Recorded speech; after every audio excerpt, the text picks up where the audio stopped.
My dear Nigerians, our nation is in trouble. Desperate men are fighting over the soul of our nation, and the Nigerian people have become casualties of war. How did we get here? How did our nation fail to the point that we have become immune to horror and death? Priests are being killed. A judge was killed in Imo State. 42 vigilante members killed in Katsina, the president's own state. Scores kidnapped and scores killed across the country, either by herdsmen, bandits, or terrorists, all in the last 2 weeks. As if this is not bad enough, the most political and politicized central bank governor in our nation's history seeks to plunge our nation into further chaos. How else can one explain this ill-conceived Naira redesign policy that is rumored to target a certain presidential candidate from the southwest, but now threatens our very existence as a nation? Nigerians are groaning in agony. People are being dehumanized as they endure long queues under the scorching sun to withdraw their hard-earned money. Bank networks have collapsed. My heart broke as I watched the videos of those who strip naked in banking halls, all in a bid to collect their money. How do you speak of cashless banking in a country plagued by epileptic telecom networks and power blackouts? Who is deceiving who? Many parts of northern Nigeria don't have bank branches and lack the infrastructure to support e-banking. Was this not factored into the CBN Governor's plan? What irks the most is the rumor that the same presidential candidate this policy seems to target is the same person who frustrated the CBN Governor's rumored bid for office. Is this now a case of tit for tat? Nigerians don't deserve this hardship, especially at a time when fuel is not available in most parts of the country. People queue for hours for fuel only to be told they can't buy because they don't have cash. And POS terminals are not working. No money, no food, no power, no job, no security. All ingredients of anarchy. Nigerians don't deserve to have their country burned down because of an inept government that continues to fight itself. There are certainly enough medical reasons for the APC to use to pressure their presidential candidates to withdraw from this race. But destroying Nigeria is certainly not the way to do it. I have long maintained that the continued presence of an obviously alien Asiwaju Bola Ahmed Tinubu in this race is an embarrassment, not only to the ruling party, but to our entire nation. Don't we have any shame as a people? Don't we have any standards? This is the year 2023. Is this really the best the ruling party can offer to Nigerians? We who suffer the indignity of having our president sick for several months in a foreign nation now have to deal with the indignity of a so-called leading presidential candidate with far diminished cognitive abilities, strutting around the country with thousands of Nigerians cheering him on. Who are these Nigerians? People like you and me. Some don't care because they might have been induced to attend the rallies. Others do it because they buy into the Emilio Khan message. It is my turn. What an insult to the Nigerian people. It's your turn. To do what exactly? Pauperize the people some more? Destroy what's left of our children's future? Or use the instrument of office to go after real and perceived enemies? The APC candidate has the boldness to say Emilio Khan because others have said it is the turn of the Igbos. While there are those who believe that being a northerner in a frontline party is their only strategy to win this election. This is all the so-called leading candidates have to offer Nigerians. Division by tribe and division by religion. They have refused campaign on the issues and have shunned debates. How then can they confront our myriad problems if perchance they are elected into office? Our nation is plagued by a COVID-induced inflation and recession, like most nations. But in our own case, the managers of our economy have run out of ideas. Some of those who seek to take over from them are no better. How do we deal with the corruption at our ports that's at the heart of inflation in an import-dependent economy? How do we stem the brain drain and keep our middle class happy and content in a working Nigeria? How do we defend our borders, secure our highways, and protect our farmlands? How do we bring the aggrieved Igbos back to an equitable table? How do we repay our loans and balance our budgets? How do we recreate the value our Naira once had? How do we create good-paying jobs for tens of millions of Nigerians who are in despair? How do we rid our nation of nepotism and mediocrity? How do we enshrine meritocracy and excellence in our nation's DNA?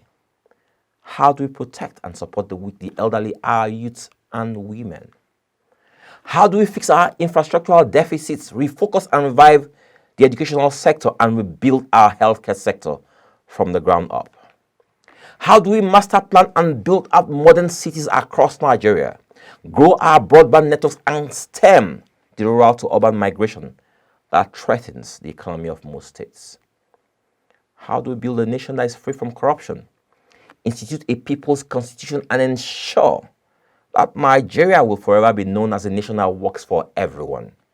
So many questions begging for answers and solutions, but it seems that some Nigerians are more interested in nice-sounding cliches and phrases. You clap when they tell you from consumption to production. Produce what, where, and when? It's your right to ask questions. How do we enter an election like this without debating or discussing the issues? What's wrong with us? We create problems and then bring in a spiritual dimension. We can't continue to use churches and mosques to manipulate the emotions of the gullible. Our nation is in need of genuine leadership and not fake thus saith the Lord. This is how we got here in the first place with President Buhari, and now after 8 years of a failed presidency, you come again with your fake prophecies and predictions. I too have a prediction of my own. If you don't stop dividing Nigeria with religion, the day is coming very soon when the poor masses will have their say. And on that day, I pray that God hears your prayers. Anarchy looms. People are suffering. Hardship everywhere. Nobody seems to care. This is unconscionable. President Buhari, I don't know what your handlers are telling you, but I hope you hear what I'm about to say. Nigeria failed spectacularly under your watch. There's still a long journey between failure and destruction, but it appears there are those who want our nation to be destroyed with you at the helm of affairs. You must reverse course now. Fire the CBN Governor, support and institute an independent and corruption-free judiciary. Strengthen law enforcement and ensure that INEC conducts free and fair elections. You must reject any and every suggestion of an interim government. Nigerians will reject it no matter the cost to our nationhood. My dear Nigerians, all hope is not lost. The elections before us presents our nation with an opportunity to go in a completely different direction. Those four presidential candidates who the media has sold to us as the front runners are no different from each other. If you elect any of them into office, that same day, they will all meet to celebrate and share the spoils of war.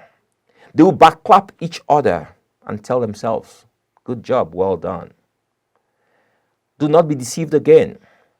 Please open your eyes and see that it is possible for us to get it right this time.